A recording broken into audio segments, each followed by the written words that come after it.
الحمد للہ رب العالمین والصلاة والسلام علی سید المرسلین وعلی آلہ وصحبہ اجمعین، اما بعد۔ شیخ الاسلام محمد بن عبد الوہاب رحمہ اللہ کی کتاب التوحید، وہ توحید کہ جو بندوں پر اللہ کا حق ہے اور جو ہر انسان پر اللہ تعالیٰ کی طرف سے سب سے پہلا فریضہ ہے، اسے ہم سلسلہ وار پڑھ رہے ہیں، اور آج 8واں باب، اس کتاب التوحید کا ہم 8واں باب آج پڑھیں گے انشاءاللہ، جس میں شیخ فرماتے ہیں باب من تبرک بشجر او حجر ونحوہما۔ اس مسئلے کا بیان کہ وہ شخص جو کسی درخت یا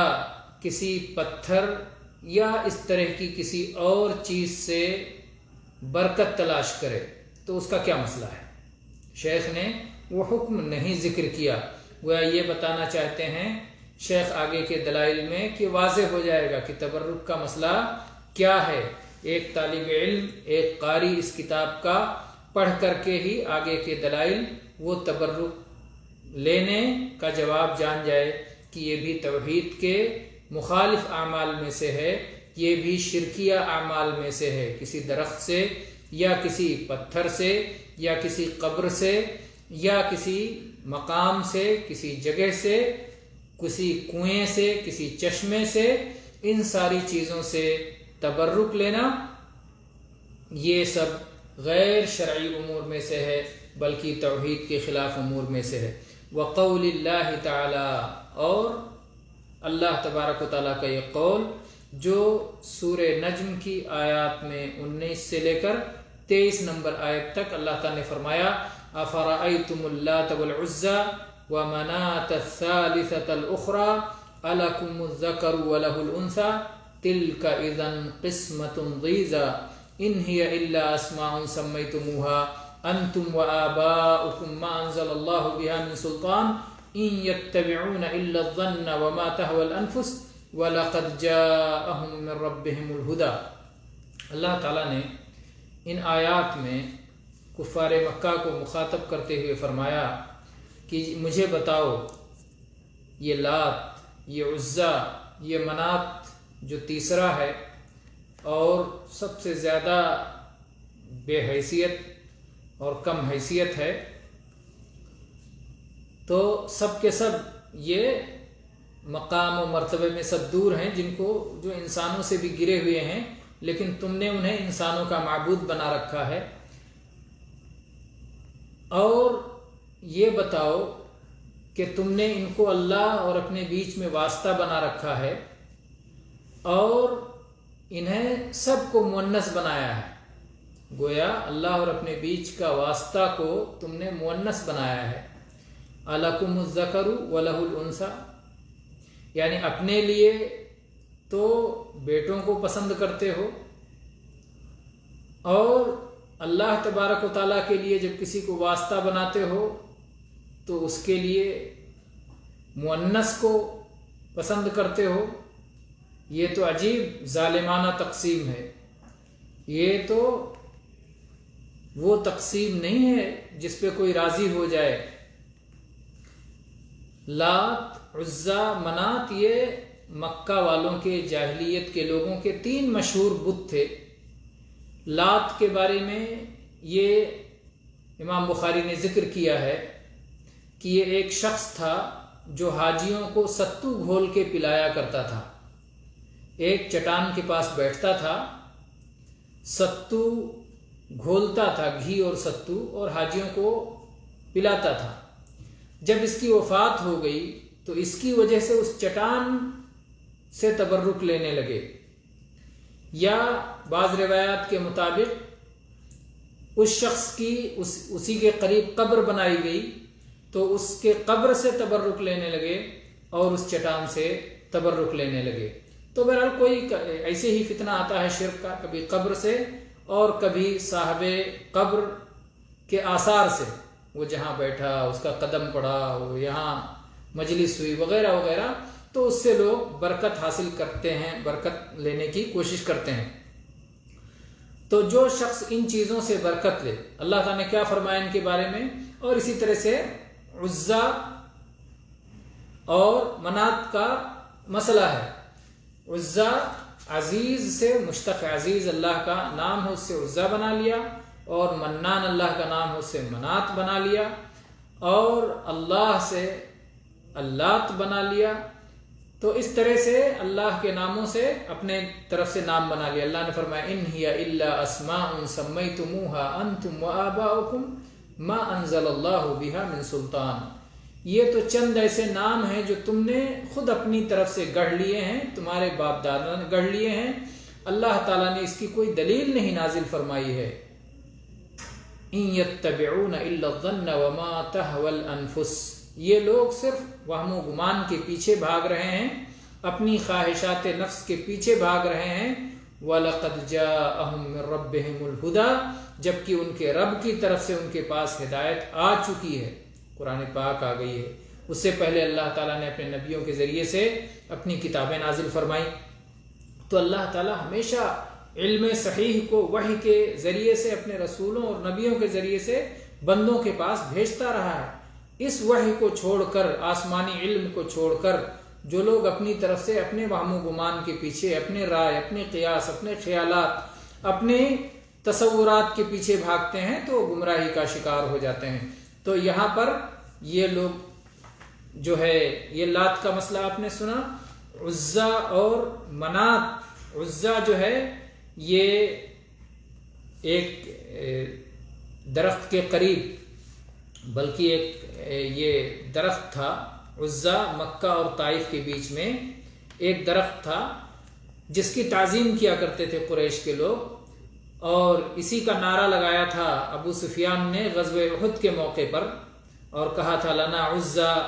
ولا عزا لکم، کہ ہمارے پاس تو عزا ہے، تمہارے پاس عزا نہیں ہے۔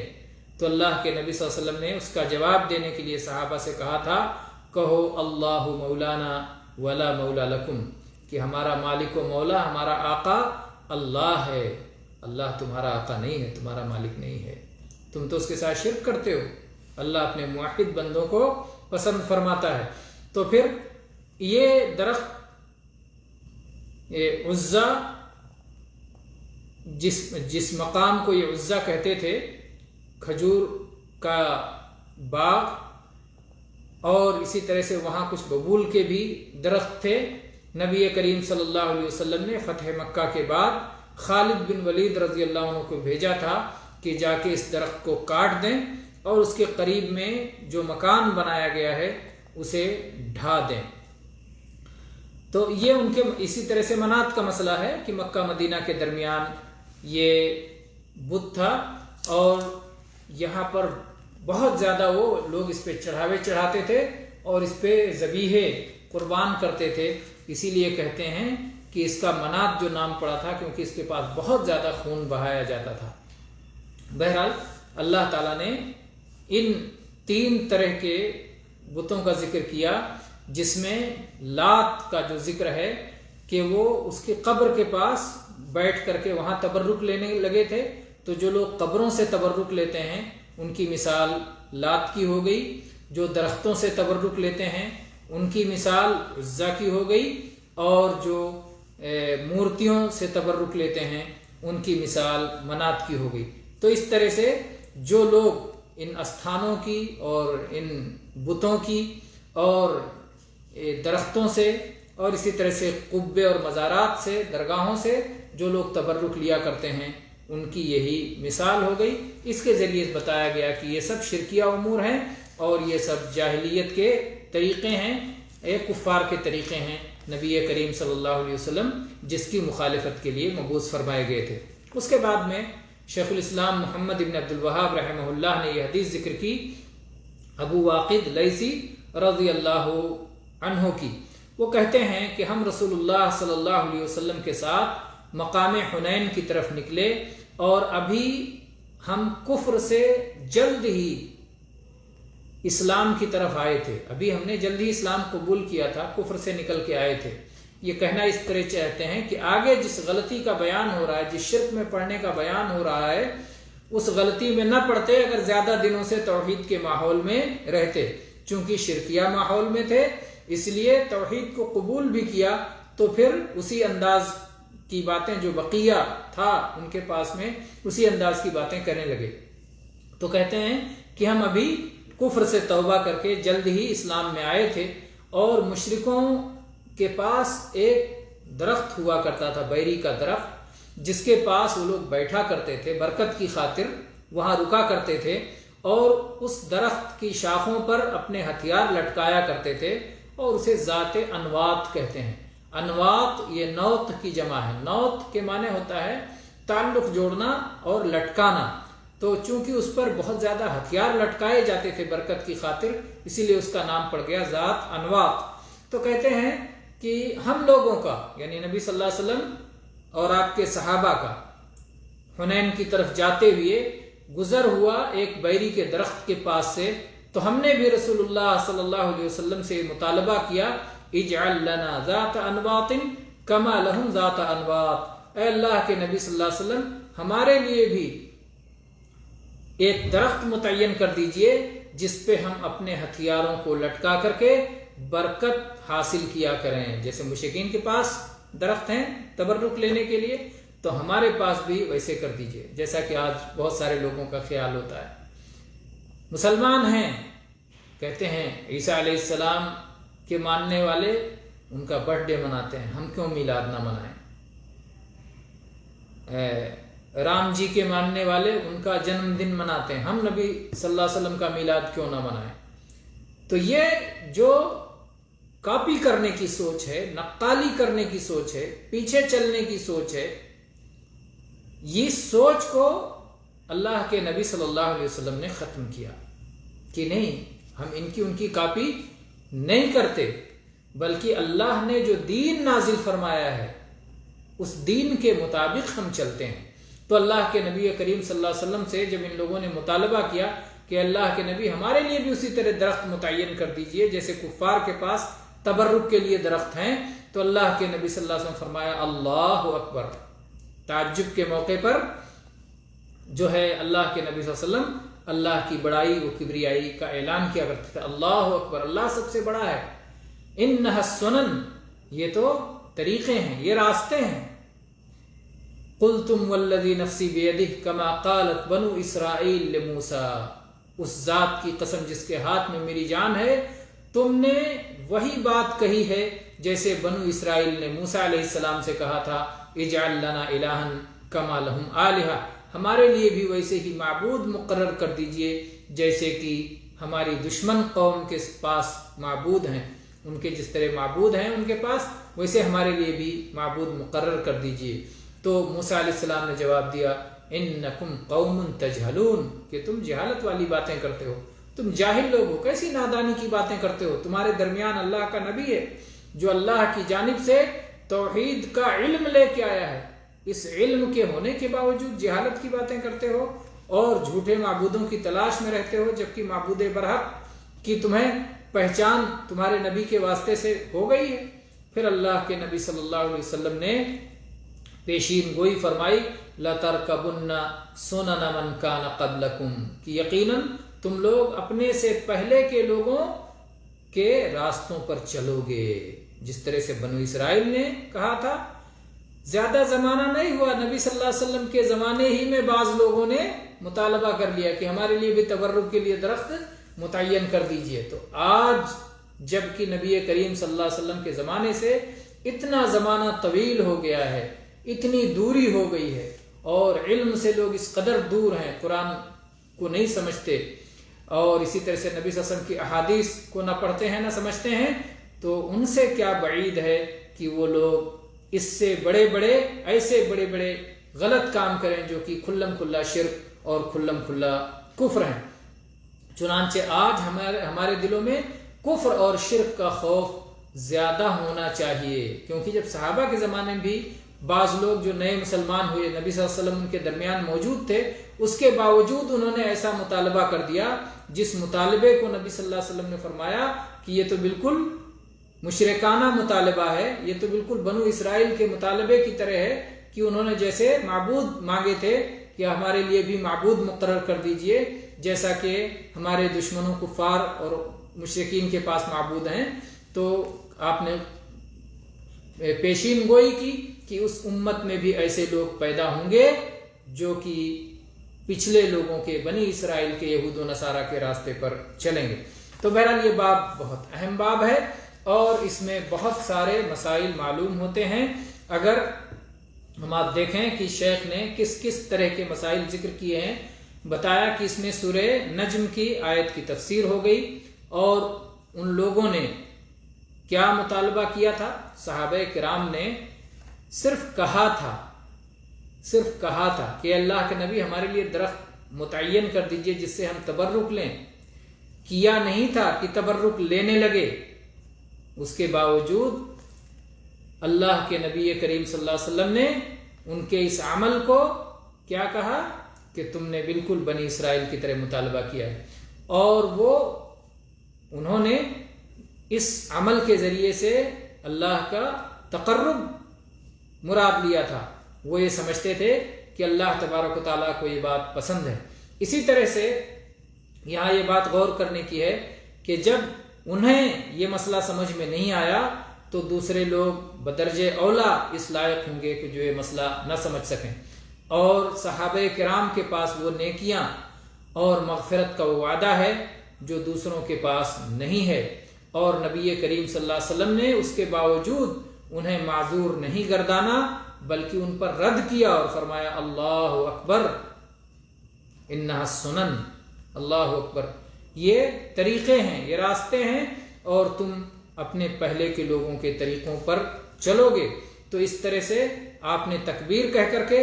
اور یہ کہہ کر کے کہ یہ بری سنتیں ہیں اور یہ کہہ کر کے کہ تم ایسا کرو گے، تین طرح سے اس کو سختی کے ساتھ رد کیا۔ اور سب سے بڑی بات یہ کہ آپ نے ان کے اس مطالبے کو، تبرک کرنے کے مطالبے کو، تبرک لیا نہیں، صرف تبرک کا مطالبہ تھا، تبرک کے اس مطالبے کو بنی اسرائیل کے اس مطالبے کی طرح قرار دیا جس میں انہوں نے معبود کا مطالبہ کیا تھا کہ ہمیں بھی مورتی چاہیے، ہمیں بھی معبود چاہیے۔ اسی طرح سے یہی معنی ہے لا الہ الا اللہ کا، جس کو اکثر لوگ نہیں سمجھتے۔ لا الہ الا اللہ، کسی کی بھی کسی قسم کی عبادت نہیں ہوگی، ہر قسم کی عبادت کا حقدار صرف اللہ رب العالمین ہے۔ اسی طرح سے فتویٰ دیتے ہوئے کسی بات پر آدمی مصلحت کی خاطر قسم کھا سکتا ہے، جیسے کہ اللہ کے نبی صلی اللہ علیہ وسلم نے یہاں قسم کھایا، آپ نے فرمایا اس ذات کی قسم جس کے ہاتھ میں محمد صلی اللہ علیہ وسلم کی جان ہے۔ اسی طرح سے اس سے یہ بھی معلوم ہوتا ہے کہ کوئی شرک بڑا ہوتا ہے اور کوئی شرک چھوٹا ہوتا ہے۔ یہ شرک اصغر تھا، اس لیے وہ اس کی وجہ سے مرتد نہیں ہوئے، اور اسی طرح سے اس میں جو یہ کہا گیا کہ ہم ابھی کفر سے نکل کے آئے تھے، اس سے معلوم ہوتا ہے کہ کچھ صحابہ کرام ایسے موجود تھے جو اس بات کی غلطی کو سمجھتے تھے۔ اسی طرح سے تعجب کے وقت اللہ اکبر کہنا، اسی طرح سے سد ذریعہ بھی سے ثابت ہوتا ہے کہ شرک کی طرف جانے والے تمام راستوں کو بند کر دینا، اسی میں سے باطل تبرک بھی ہے۔ اسی طرح سے اسے مسئلہ بھی معلوم ہوتا ہے کہ جاہلیت والوں کی مشابہت اختیار کرنا ممنوع ہے، اور اسی طرح سے یہ بات بھی معلوم ہوتا ہے کہ تعلیم کے وقت آدمی غصہ ہو سکتا ہے، جیسا کہ اللہ کے نبی صلی اللہ علیہ وسلم غضبناک ہوئے اور آپ نے کہا اللہ اکبر۔ اور اسی طرح سے آپ نے ایک قاعدہ کلیہ دے دیا کہ یہ بری سنتیں ہیں، انہا السنن، یہ بری سنتیں ہیں کہ نبی کی قومیں جب دوسروں کا راستہ اختیار کرتی ہیں تو پھر وہ برائی میں پڑ جاتی ہیں۔ اسی طرح سے نبی کریم صلی اللہ علیہ وسلم کے یہ سچے نبی ہونے کی ایک نشانی ہے، آپ کا ایک معجزہ ہے کہ آپ نے جس طرح سے کہا تھا کہ بنی اسرائیل کے تم راستے پر چلو گے، اس طرح سے اس امت میں بھی بہت سارے لوگ شرک اور کفر میں پڑ گئے۔ اسی طرح سے اس سے یہ بات بھی معلوم ہوتی ہے کہ قرآن میں جہاں جہاں یہود و نصارہ کی مذمت میں آیات آئی ہیں، اس کا مطلب یہ نہیں ہے کہ خالی یہود و نصارہ کے بارے میں بیان ہو رہا ہے، وہ ہمارے سمجھنے کے لیے بھی ہے کہ ہم اگر اس طرح کی حرکت کریں گے تو ہمارا بھی انجام انہی کی طرح ہوگا۔ اسی طرح سے یہ بات بھی اس بات میں یہ بات بھی معلوم ہوئی کہ عبادت کوئی بھی ہو تو اسی طرح کی جائے گی جس طرح سے ہمیں تعلیم دی جائے، منمانی عبادت نہیں کی جائے گی۔ عبادت توقیفی ہے، جس کو کہتے ہیں عبادات توقیفی ہیں، جیسا حکم دیا گیا اور جیسا سکھایا گیا رسول اللہ صلی اللہ علیہ وسلم کی شریعت میں جس طرح بتایا گیا اسی طرح عبادت کی جا سکتی ہے، منمانی نہیں کی جا سکتی۔ اور اسی طرح سے قبر میں جو سوال ہوں گے ان سوالوں کا اس میں ان سوالوں پر تنبیہ موجود ہے کہ تمہارا رب کون ہے۔ تو یہاں پر جو ہے واضح ہے کہ اللہ کے علاوہ اور کسی کی عبادت نہیں کی جا سکتی، اللہ ہی رب ہے اور برکت بھی اسی سے تلاش کرنا چاہیے، تبرک لینے کے لیے بھی کسی اور کی طرف نہیں جانا چاہیے۔ اسی طرح سے جہاں دوسرا سوال ہے کہ تمہارے نبی کون ہیں، تو یہاں پر نبی کریم صلی اللہ علیہ وسلم نے غیب کی خبر دی۔ آپ نے بتایا کہ بنو اسرائیل نے اسی طرح کا مطالبہ کیا تھا، اور آپ نے یہ بھی بتایا کہ آگے بھی امت میں ایسے لوگ کریں گے، تو اس سے معلوم ہوتا ہے کہ آپ نبی تھے اور اللہ کی طرف سے آپ خبر لے کے آئے تھے۔ اور اسی طرح سے جہاں تک دین کا مسئلہ ہے تو آپ نے فرمایا کہ ان لوگوں نے کہا تھا اجعل لنا الہن، یعنی گویا ایک دین ایک حکم ہوتا ہے جس پر آدمی چلتا ہے، ایک راہ ہوتی ہے۔ تو اجعل لنا الہن کا مطالبہ یہ دین کے خلاف مطالبہ ہے، غیر شرعی مطالبہ ہے، اور ہونا یہ چاہیے کہ اللہ ہی ایک معبود برحق ہے۔ تو یہ دین ہے، عمل ہے، طریقہ ہے۔ اس کے بعد میں بتایا کہ اہل کتاب کی سنتیں بھی مشرکین کی سنتوں کی طرح مذموم ہیں، اور اسی طرح سے اس سے یہ فائدہ لیا کہ جو آدمی کسی باطل کو چھوڑ کے آیا ہو تو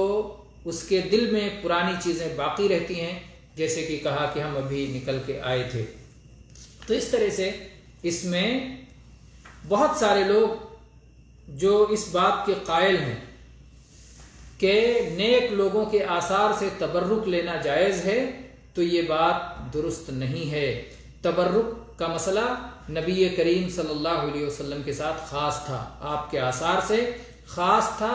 آپ کے بعد اب کسی اور نیک اور بزرگ آدمی کے آثار سے تبرک نہیں لیا جا سکتا، کسی کے جوٹے سے، کسی کے کپڑے سے، کسی کے جوتے سے، کسی کو بوسہ دے کر، کسی کے بدن کو ہاتھ لگا کر کے تبرک لینا یہ درست نہیں ہے۔ نبی کریم صلی اللہ علیہ وسلم کے بعد آپ کے صحابہ نے کسی کے ساتھ ایسے نہیں کیا، نہ آپ کی زندگی میں نہ آپ کی وفات کے بعد۔ نبی کریم صلی اللہ علیہ وسلم کے صحابہ نے ابو بکر رضی اللہ عنہ سے تبرک نہیں لیا، عمر رضی اللہ عنہ سے تبرک نہیں لیا، عثمان رضی اللہ عنہ سے تبرک نہیں لیا، علی رضی اللہ عنہ سے تبرک نہیں لیا۔ اگر اللہ کے نبی کے سوا کسی اور سے تبرک لینا جائز اور درست ہوتا تو یہ خلفائے راشدین اس بات کے زیادہ حقدار تھے کہ لوگ ان سے تبرک لیتے، ان کے آثار سے تبرک لیتے، لیکن ایسا نہیں کیا گیا۔ اس سے معلوم ہوتا ہے کہ یہ نبی کریم صلی اللہ علیہ وسلم کی خصوصیات میں سے ہے جس میں آپ کا کوئی شریک نہیں ہے۔ واللہ تعالی عالم، وصلی اللہ علی نبینا وسلم، والحمد للہ رب العالمین۔